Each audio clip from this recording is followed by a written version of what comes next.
not consider them a friend in any way. The first is that his outward and inward attitude towards you are the one and the same, meaning he is with you as he appears to be. His feelings towards you are the same as his actions and his speech towards you. He's not hiding his true self from you. The second is that he sees your esteem as his esteem and your humiliation as his humiliation, meaning that if you succeed, he feels like he has succeeded. If you have failed, he feels like he has failed. He wishes only good for you, and he is saddened when he sees some ill befall you. The third is that neither wealth nor power will change his attitude towards you.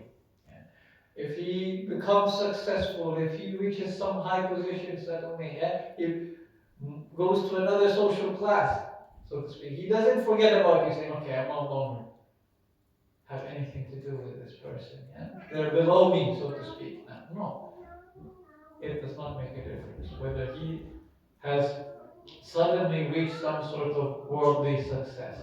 The fourth is that he does not deny you that which is within his power. Meaning that if he can help you in some way, he doesn't say no to you. If he can help, he wants to help, and he does so. The fifth, which includes all the aforementioned, is that he does not abandon you in times of hardship. He says, in other words, this is the most important one, isn't it? And when things get tough, he doesn't forget about you. He is there for you in good times and in the bad times. So this is the qualities of a true friend. So there's two lessons here. The first is that it is a lesson on how to choose friends.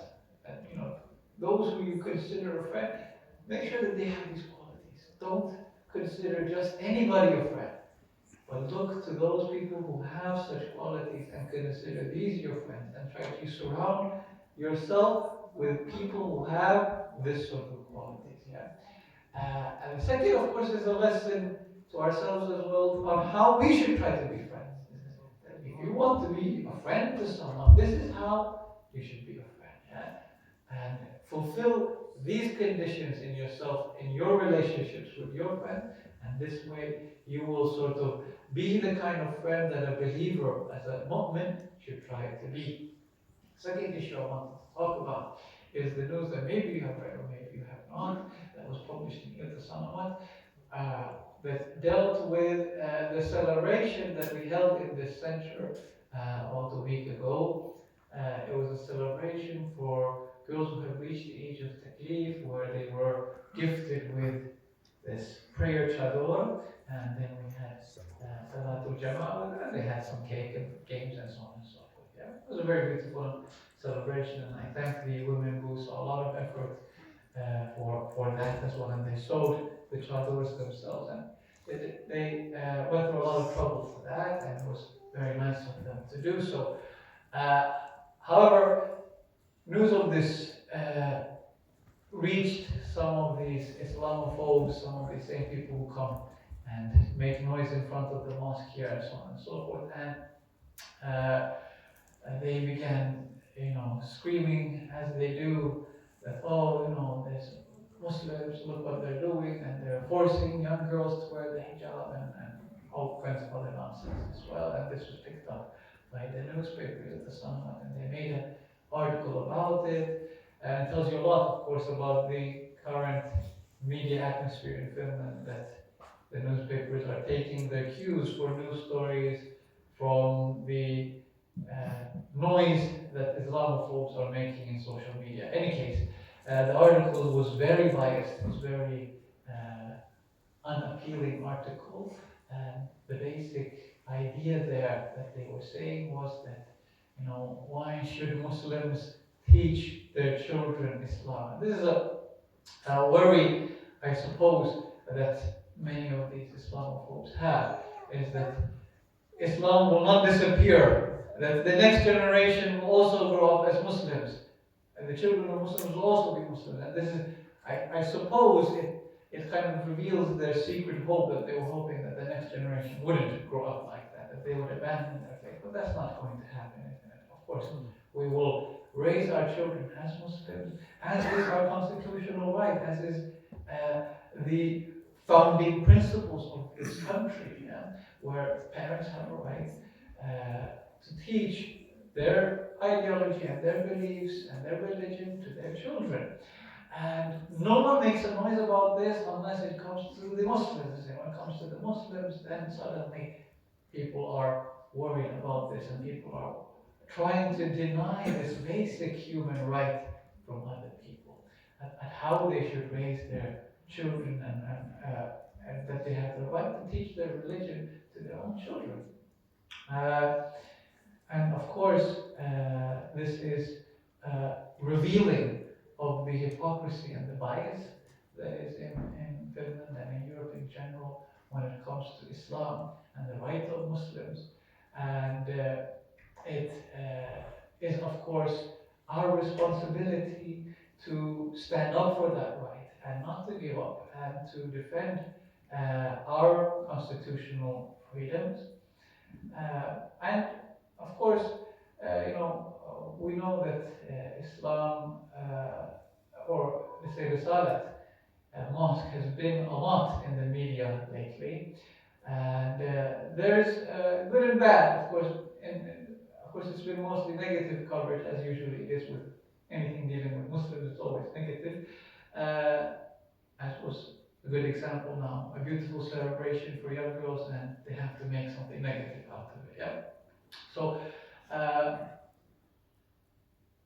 in a way, yes, this is bad. It's negative, but in a way, of course, it's good as well. That we should be proud that at the moment this mosque, this center, is the standard bearer of Islam in Finland. It is on the front lines of defending Islam and Muslims in this country, and that speaks a lot about the achievements of this community and our activities and how we have managed to be successful. Because if we were not doing anything, no one would be bothering us. Because we are successful, that is why we have sort of become the focus of the ire of the Islamophobes, of the anger of the Islamophobes. And I suppose this is not just something that's unique to this center. It's something that is perhaps globally seen as well. That at the moment, the standard bearers of Islam, of defending the Ummah, are the Shia communities around the world, isn't it? And this is not something that I just say. I've heard this from other, even Sunni imams, that say that, mashallah, at the moment, it is the Shias who are defending the Muslim Ummah, who are resisting the war against Islam and Muslims. And that is something that we should be proud of, and that is something that means that it should only give us more energy to work and to strive for this cause.